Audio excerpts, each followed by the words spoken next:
When whites would imitate black speech, it was often done in a racist way to make fun of the way that black people talked. Through time and with the advent of hip hop, you now see white kids in the suburban malls with their baseball caps on backwards. They're imitating black speech patterns, but they're doing so because they try to embrace the culture. Even though our culture has been the object of racist discrimination, it's also been embraced by American society as really being very cool.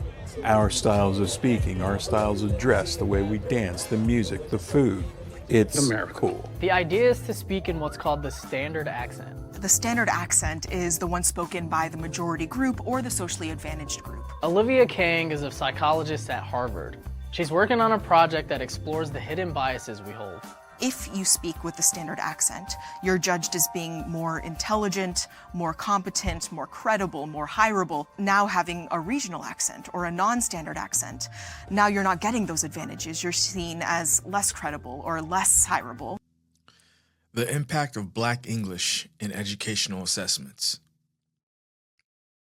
A pivotal study that contributes to understanding the educational impact of Black English is the effect of Black English on the reading test performance of high school students, published in 1977 by Vera Belinda Thurmond.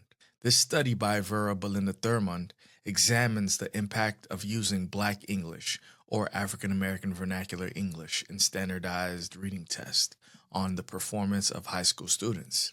This research explores the hypothesis that Black students would perform better on tests written in Black English compared to standard English, reflecting a more culturally and linguistically relevant testing environment. Thurmond's study involved 46 low-achieving ninth grade students who were administered two forms of the Standard Diagnostic Reading Test, Level 2. One form was in Standard English and the other was modified to reflect Black English, aiming to match the oral sentence patterns familiar to Black students. The study sought to determine if this linguistic alignment could enhance test performance by reducing the language barrier typically encountered in standard testing formats. The findings revealed significant differences in test performance.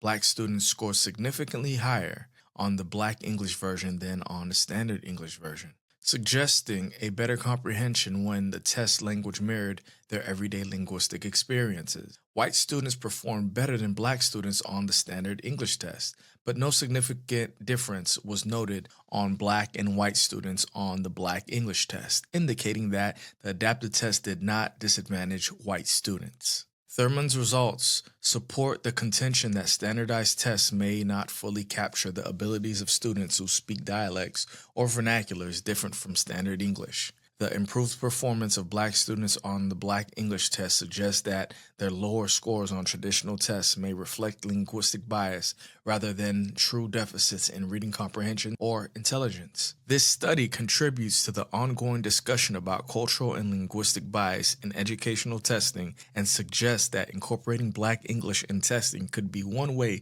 to bridge the achievement gap observed between Black and white students. The research calls for further studies to explore this approach in different settings and with larger sample sizes to validate these findings and to explore potential long-term educational benefits.